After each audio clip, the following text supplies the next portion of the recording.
Good morning and welcome to Shift. We have, again, two very special guests with us. We have Shoebob Fisher. Hey, Shoebob. And we have Kevin Ward, Executive Director of Interfaith Outreach Community Partners. Thank you for coming. Our story today is about the Sleepout, and it's about homelessness in our area. Homelessness is obviously a very big topic. We started with you, Bob.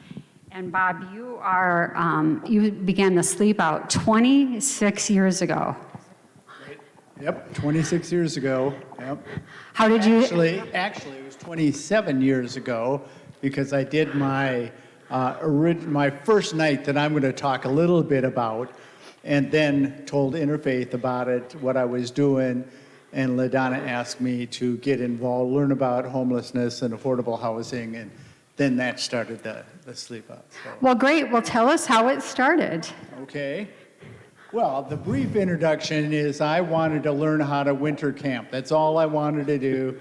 I didn't want to do anything great in the community or learn anything or get shook up or anything. And so I set up a tent in my backyard. Great big old 8-person family tent in my backyard. Did the absolute wrong thing for sleeping out in a tent. I set up a queen-size air mattress to sleep out there and froze my hinder off. It was so cold. That's absolute. If you're ever going to sleep in a tent, even when it's a little cool, don't sleep on an air mattress because it takes all your heat to try to keep itself warm, and it's not a good idea. Wow. Okay, so you started out with, you're saying everything was the wrong idea, and it was kind of a selfish move because you wanted to learn how to winter camp. So Did you learn how to winter camp? Well, I don't think now at 73, I definitely would not want to go out in a tent again. I'm doing it again soon, sleeping out in a tent, and I'm afraid that I probably will freeze again, but I never learned how to do that. I did actually go up to Ely one time with some friends and camp out on a lake one night, and for a whole weekend, a long weekend, and right out in the middle of a lake, and it was, no, not what I would ever recommend. It's just not. I know what I was supposed to do, and I was supposed to talk about the Sleepout and what I learned. And that is that's something I've been really struggling with. The one thing that I heard that first night when I was out in the tent is, this is a good idea. These are the actual words that I don't think I didn't hear them. I didn't anything. It felt like it was just teletyped across my brain somehow. And it was, this is a good idea what you're doing, but move the tent to the front yard and do something for the needy people in Wayzata. So I thought, well, that has to be God, because nobody else would know that there's even needy people in Wayzata. I thought, my first thought was probably there's somebody short a BMW payment or something like that, but I didn't think there was a lot of real needy people in Wayzata. But I thought, if that was God, I better go move the tent and try to do something. So, but then I was struggling with who are the needy people in Wayzata. And I know what, after that first year, we did some stuff, but LaDonna told me some stories about some people that were homeless and affordable housing issues and all that kind of stuff. And so I think, well, maybe that's the need. Those are the needy people. And then I thought, wait a minute, maybe I'm the needy people. And then, and I think I was probably the chief one. God wouldn't have given me the message to move the tent to the front yard if there was wasn't something seriously lacking in me and something that I needed to learn. And I feel like I kind of learned the lesson I slept out for 11 years in a row, the whole time that whenever the Sleepout was going on, we'd start around middle of November, just before Thanksgiving, and then I'd stay out until we raised whatever dollar amount that we were going to do. And somebody added up all the days that I slept out, and I slept out a little over 9, would have been 9 months if you did it all consecutive, that I slept out in the winter. Okay, let's just 1 second. 9 months. He slept out a total of 9 months for the sleep out, which is incredible, Bob. I just want to ask for applause. I mean, Oh, thanks. But I have always struggled with who are the needy people. And I thought, well, the homeless people, maybe the people that Interfaith serve, maybe they're not all homeless people, but they're the people that Interfaith serves. Maybe they're the needy people. Maybe, and then I'd go sit out at Caribou and I'd watch the people walking around. I'd be drinking a cup of coffee. Oh, maybe they're the needy people. And, but I wonder, I'm pretty sure that I'm the needy one that he was talking to. But then over the 11 years that I've done it, and now 26 years of doing the Sleep Out for Interfaith outreach, I wonder, maybe you're the needy people. Maybe you're the needy people. Maybe Kevin's the needy people. I think God asked me to move my tent, and I'm wondering, the one message I guess I wanted to get across today is maybe, I think, ponder this. What tent does God want you to move? What is it that's kind of in your way? What's that inconvenient thing that he wants you to do? And do that, and do something for whatever. It might not be needy people in Wayzata, but what is it? And think about those things. And, there's all kinds of Bible verses that I could throw out, things that really mean a lot. There's one that I like to use that Jesus was talking to the apostles, and it was just at the time that he was going to be ascend into heaven, and he said, and you will receive power when the Holy Spirit comes upon you, and let's see, be my witnesses in Jerusalem, Judea, Samaria, and the uttermost parts of the world. But I think what God was saying, what Jesus was saying there, it's we did all this ministry. We wound up in Jerusalem. It's Wayzata, Plymouth, Hamel, Medina. That's our Jerusalem. Where is your Jerusalem? Where does he want you to go out? And then when you get that all done, when you get that all figured out, then go out to Judea, a little bit more uncomfortable area, and then go out to Samaria, go out and talk to those really weird people, and get to know them, and then the uttermost parts of the world. But right now, focus on move your tent right to your neighborhood, I think. And that's such a good way to lead into Kevin and our area. Bob talks about the needy being even us, which I love. I think that's a great way to look at it.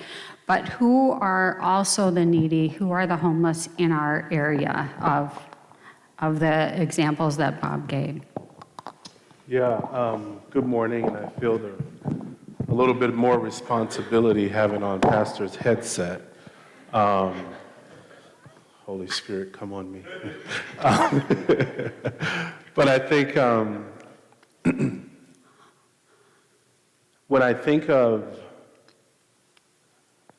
suburban poverty, oftentimes it's hidden, and we don't see it, but it's absolutely there. Interfaith, we serve about 2,000 families a year.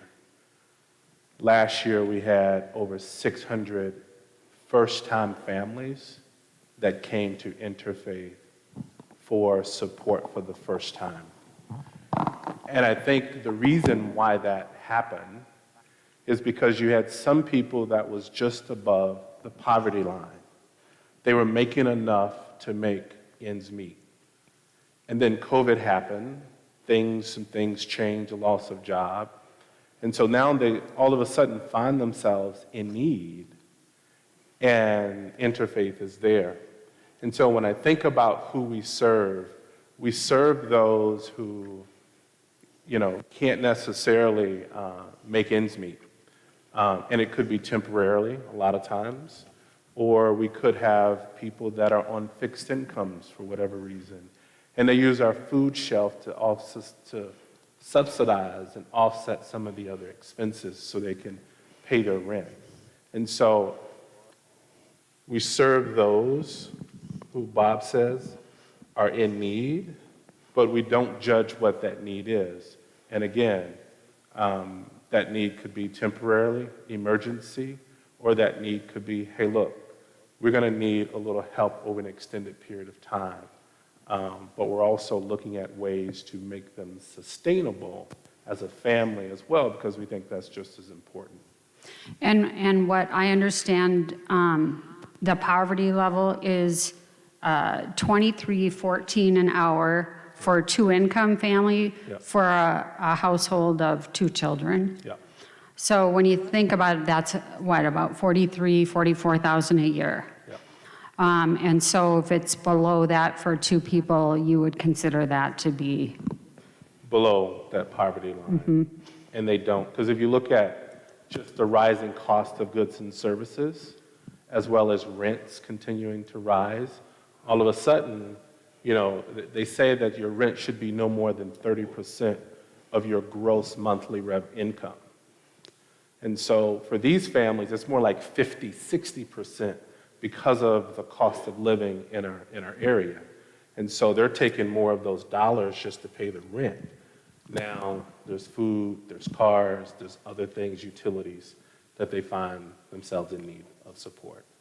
so when you think of those numbers, it becomes more believable, right? I mean, not a lot of people, you look at entry-level jobs or, say a young family, and then you can see that riding that line is much more difficult. Absolutely. We used to just say jobs, and we've corrected that. Now we say livable wage paying jobs. So it's got to be above that $20, $25 range. And so that's what we're after. That's what people need, is they need jobs that will pay them a livable wage where they can meet their basic needs. And so part of interfaith outreach is, about the food shelf, we know about raising money for homelessness, but you also do some job transition assistance. Yep. So we have employment services that works with families who are underemployed or are looking for a job. And just over the last 2 months, we have over 40 partners, employment partners, that we've been inviting to our facility, and they've been doing tabletops in our lobby area. So as people are coming in, they can actually go and interview right there for a job. And we've had some really great success with some local employers hiring people and taking them through the process and literally changing their lives, because these are livable wage paying jobs. And so also, as part of that program, we offer an opportunity for skills, for them to increase their skills, for them to get certifications that allows them to make more in their employment situation. That's terrific. So when we talk about homelessness, there are places, there are shelters for people to stay, right? There are encampments. What do you see as if there's a trend in homelessness? Yeah, many, many years ago, when I lived in Chicago, I worked for I was on the board of an organization called Streetwise. And we worked with the homeless population. And we would provide jobs for them to be able to, again, create their income, to be able to afford a place to live. What we found is that homelessness, there's many contributing factors. Mental health is a huge contributor factor. We're also seeing a rise of that, given kind of what we've been through the last 18 to 24 months. And so mental health is one of the things we're still proactively working with families on and addressing that. I think the other thing is, what type of support systems do they have that will allow them to remain stable and in the house? And then I think the third one is many of the communities in which we serve, we have a program called our neighborhood programs, where we're actually on site providing services, what we call wraparound, to be able to help people that are just now coming into a housing situation to maintain and stay in that house. One of the greatest ways that we can really address affordable housing is to keep the people who are in their house, meaning an apartment that's affordable. And then that way, when you look at the pipeline, you don't have a revolving door, but you're actually making impact because you're keeping those people who have shelter and homes in their houses. And then new people, we're always looking for new affordable housing to put them in. And so if we know that they have wraparound support, if we know their mental health is good, and if we know they have a support system, they tend to have success in the situation that they're in. So you have a $3 million fundraising campaign this year. And how is that going? Yeah, so I was told that by Thanksgiving, we needed to be at 1 million in order to reach that goal. And I think we are there, may even be past that a bit. That 3 million is important.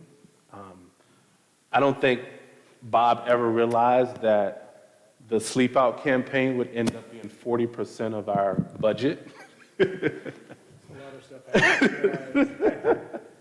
And so it's a pretty big number. And some people's like, well, that's a lot of money you got to raise. Well, there's a lot of needs that we have to meet with those funds. And so when you think about the affordable housing, when you think about providing those wraparound services, when you think about keeping people in their homes, when you think about education, when you think about our food shelter and being able to provide those things, and now we're at a super shelf, that money is so important to the longevity of us being able to meet the needs in this community. It's not an arbitrary number that we just pulled out and said, hey, let's go raise 3 million. It is literally 40% of our operating budget. So how can we help? Isn't that a good question for the people who are here? How can we help? Yeah, so one, thank you for what you've already done and how you've been supportive. I've seen a couple faces here who comes and volunteer. You've been supportive for many years of Interfaith, and so I want to first of all say thank you. Second of all, I want you to think about what we truly do, okay?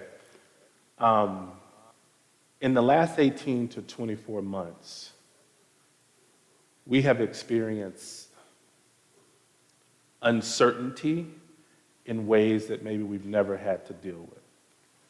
For instance, think of COVID. It's invisible. You can't even see it. You don't even know when you may come in contact with it. It's invisible. So it creates some uncertainty.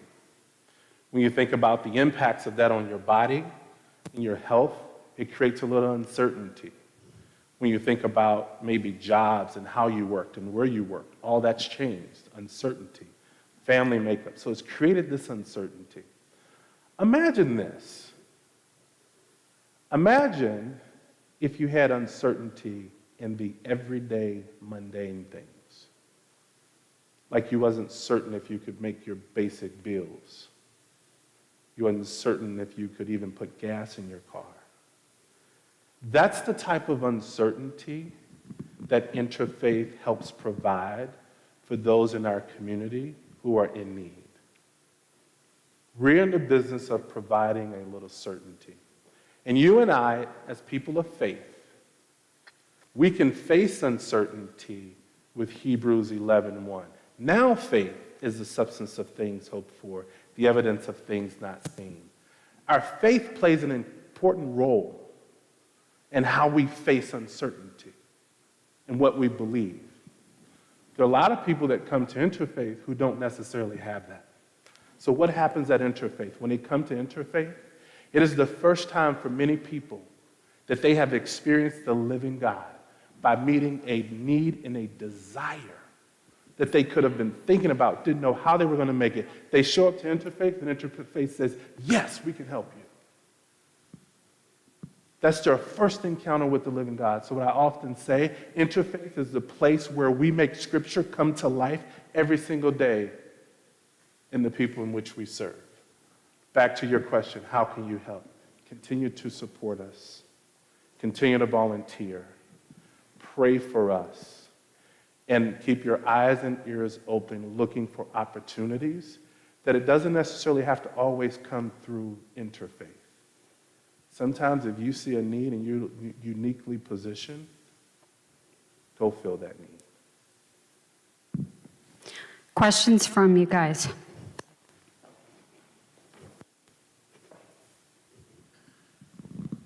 It's a lot. It's a lot to talk about homelessness. And what you just talked about, Kevin, is, the stress that we all have living as we do, and then being homeless just expounds that stress. Mm-hmm. I have one question with regard to your recent, what do we call it, promotion or solicitation for giving.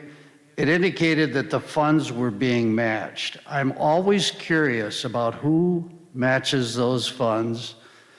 Is that confidential information on your end, or is it information you can share? Yeah, great question. So fund matching, it's normally an individual or a family who has said that I am willing, as part of my strategic giving, I'm willing to match whatever you raise. And that tends to be very confidential. A lot of times those people who match don't want anyone to know that it's them, want no public recognition. And so it's a lot of times it's just generous people really wanting to help us meet our revenue goal. But instead of them just giving, they want to inspire others to give. And so that's why they put those incentives in there. You're welcome.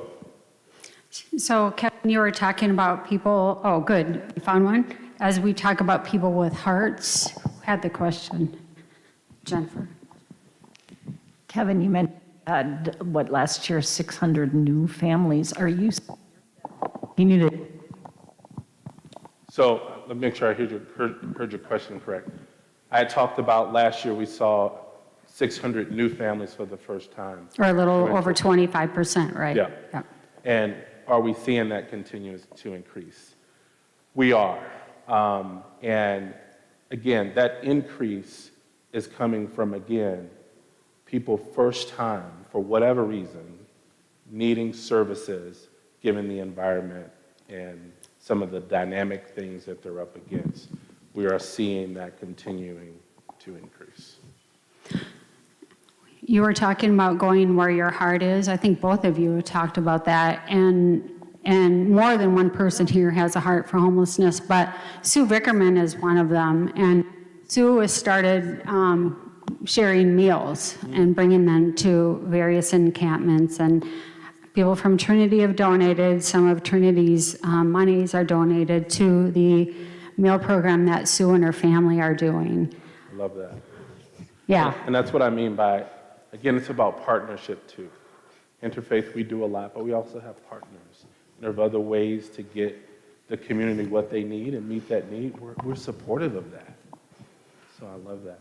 I think the lady in the blue sweater had a question. That lady in the blue sweater, Jean. This old lady in the blue sweater here. I see all these houses being built and all these developments, even in Long Lake, which at one point they said there was, no place they could do any more building here. But I see all this building being done. Is there a real need for affordable housing, and is this going to be filled? Yeah, there's a tremendous need for affordable housing. A lot of times what we see is when prices continue to rise, rent continues to rise. A lot of times a family will decide to move out because they can't necessarily afford, or it's a situation where there's not enough availability of affordable housing. And so even when you look at some of the new construction, again, a small percentage, Cranberry Ridge is one that we partner with. And I Where's think it's- that one? Cranberry Ridge is in Plymouth. Okay. And it's a new development.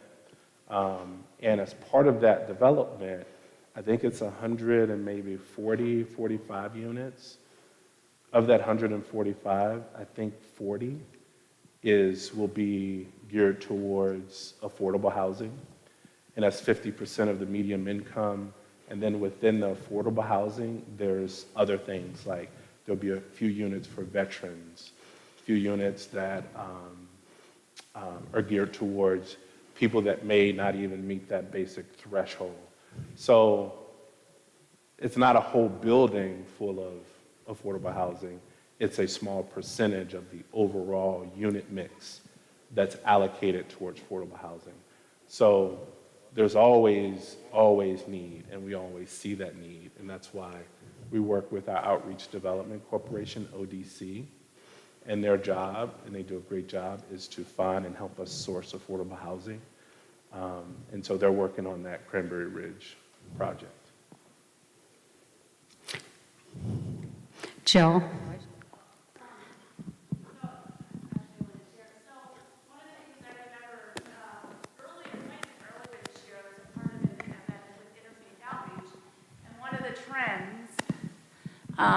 I don't know whether it was Liz or Seth Hicks or it was part of it, but saying that these affordable housing units or apartments, some of them are then being transitioned over to more expensive. So I think I'm trying to think if it was in like Diamond Lake Road, there was a piece done on a housing. Do you know, Kevin, you must know what I'm talking about. It was like 1,000 people were displaced because they were able to afford the rent that they had, but then the ownership changed over, and he wanted to redo the apartment complex, and then it became unaffordable for everyone that was living there, or most of the people there. So I remember LaDonna or someone saying kind of a strategy too is also not only building more affordable housing, but is to retain what is currently affordable. And that might be a better, way to go, because we're losing what is affordable. Yeah, I don't know that specific case, but I do know it happens. And one of the things we do try to do is be proactive to say, if there's a private investor coming and, we're living in a capitalist society, they see an opportunity to convert that to market rate rents, then they're going to do that. But how, as an organization and with our partners, can we say, hey, let's go buy that building and keep it like it is, to help protect those whose rents are protected by affordable housing. Thank you for that question. So there is a lot to do. There's a lot that has even come up in our discussion. As it's the first Sunday in Advent of Hope, we see those who, as Pastor Adam and Pastor Ann talked about, are exiled. And we also have the other side, is what does hope look like? And hope looks like Bob Fisher starting this whole thing. Hope looks like IOCP and your leadership. Hope looks like Sue and her encampment, like Jill and her leadership of outreach here. There's a lot of good that all of you have done just to be here, first of all, and to listen, and then all that you do to give. So thank you for that, and thanks for watching this shift. Thank you.